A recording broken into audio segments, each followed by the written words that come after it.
The rookie that is taking the league over by storm this year is Jared McCain of the Philadelphia 76ers. And it's kind of ironic that it's on the 76ers, who seem to be like the biggest dumpster fire in the NBA to start off this season. Everything is going wrong for Philadelphia. Paul George has been banged up and not living up to expectations. Joel Embiid looks like he's playing injured. Tyrese Maxey got hurt earlier in the year. They are off to a 2-12 start in the NBA season, and that is the worst record currently in the NBA. But there is a silver lining in all this. It looks like they drafted a stud with the 16th overall pick. McCain didn't get a ton of playing time throughout his first 4 games of his career, but in the month of November, across a 10-game sample size, he's playing now 27 minutes a night. This is with all the injuries in Philadelphia, averaging 20 points per game, taking about 14.5 shots per night, which he's hitting 14.5 shots at a 48% clip. He's shooting 43% from 3 on 7.5 attempts a night. He's also averaging 3.3 assists and 2.2 rebounds. And among rookies this year, he's number 1 in field goals made by rookies with 77, number 1 in points by rookies with 218.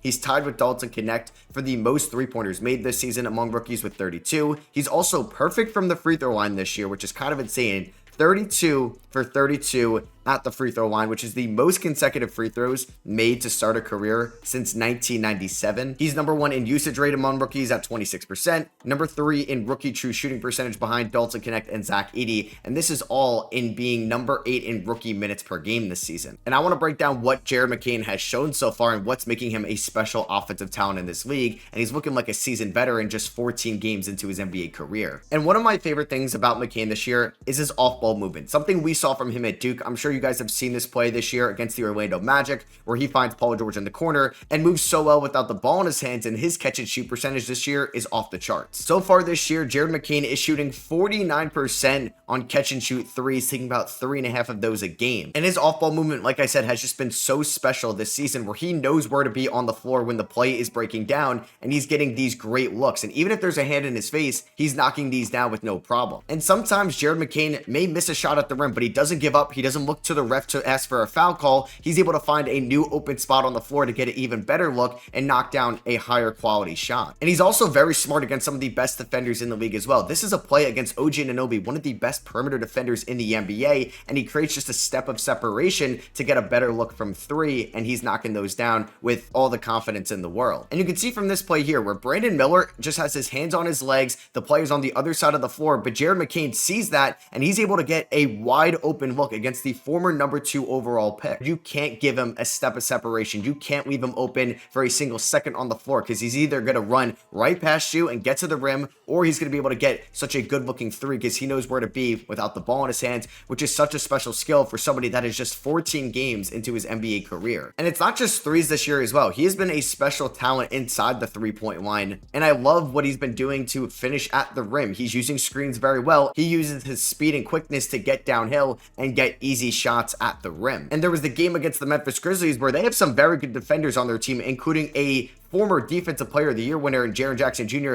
and he was finishing over Triple J at the rim. And these are not easy shots to finish at the rim as well. With so much going on, you have a quick second to decide what you want to do at the rim, and he's finishing this over 2 taller defenders than him in Santi Aldama and Jaren Jackson Jr. And I thought he showcased this just as well against the Orlando Magic, who are one of the best defensive teams in the league, and he was guarded primarily from a former all-defensive team member in Jalen Suggs from last year's season. Jalen Suggs is still one of the best perimeter defenders in the NBA, and Jared McCain did very well against Suggs. And this is the confidence and no fear attitude that Jared McCain has showcased this year for the Philadelphia 76ers and in front of the NBA world. He showcased this at Duke last year, and he's carrying that over into this NBA season. He's also been a great transition player as well. When they are off and running, he knows where to get to his spots on the corner side or above the break, and he's able to get some very good looks from downtown, having this chemistry with his teammates just so early in his career. And there's just plays that I'm watching every single night where I'm thinking, all right, is this guy in year 5, year 6, year 7? These are skills and traits that players develop over time, and he's done this in such a quick amount of time. I don't know if it's his attitude in practice, what he watches in film, but McCain looks like a seasoned veteran, like I mentioned earlier in this video, which can now open up this offense for the 76ers going forward. If you have Embiid playing at his full strength, Paul George fully healthy, Tyrese Maxey fully healthy, Jared McCain could be your 4th scoring option, is going to give an unreal advantage for the 76ers in the half court. So it is funny that they are off to a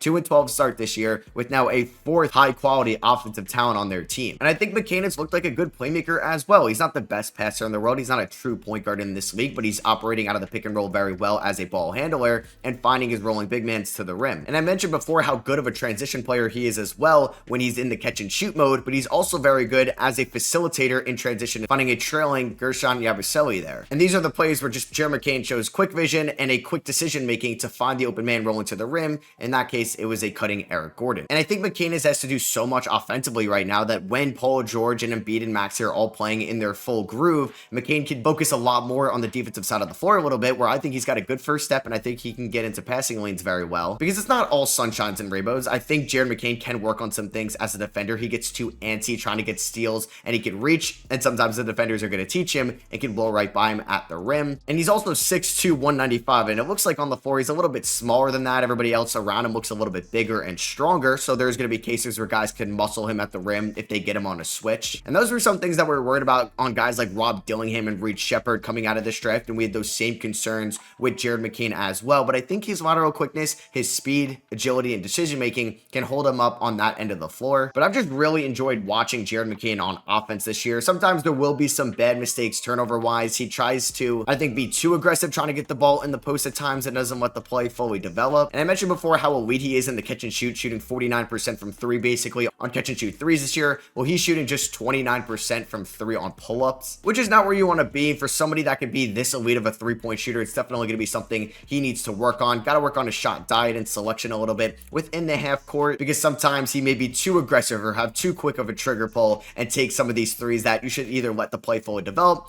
let more time get off the shot clock, or just wait a little bit to find a better spot on the floor, which he has showcased at times as well. And I've just really enjoyed watching Jared McCain this year. I really enjoyed watching him at Duke last year because he played with such high intensity, high energy, and could really make big time shots when the lights were the brightest for the Blue Devils, and he's carrying that over into the season for the Philadelphia 76ers. Like I said before, though, they've been somewhat of a dumpster fire this year with everything going on with this team, with the injuries, with some disappointing losses to the Miami Heat and now the Memphis Grizzlies. It looks like Paul George is hurt again, which is something you don't want to see. I know a lot of Sixers fans are upset with Nick Nurse this season. So with all these distractions going on right now, it even goes to show you how impressive what Jared McCain is doing, because he could easily get lost in all of this, but he's coming out of it even better. And I do wonder how the Sixers team is going to look like in April this season. It is a weaker Eastern Conference this year. There are just a few games out of the play-in tournament spot. Embiid looks like he's getting back into full strength. He looked a lot better against Memphis, the best he's looked all season. And McCain can play a very nice two-man game off of Embiid, something we've seen with Tyrese Maxey and Embiid in the past. So now this gives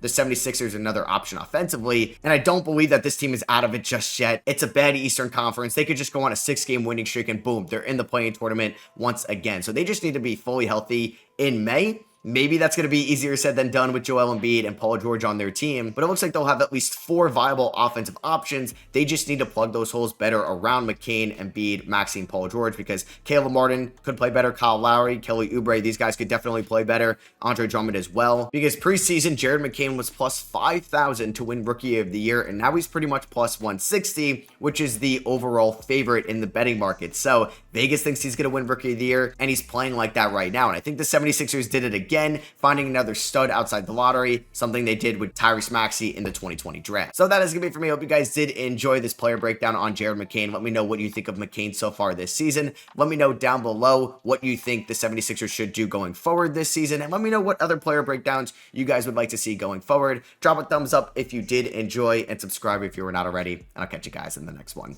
Peace.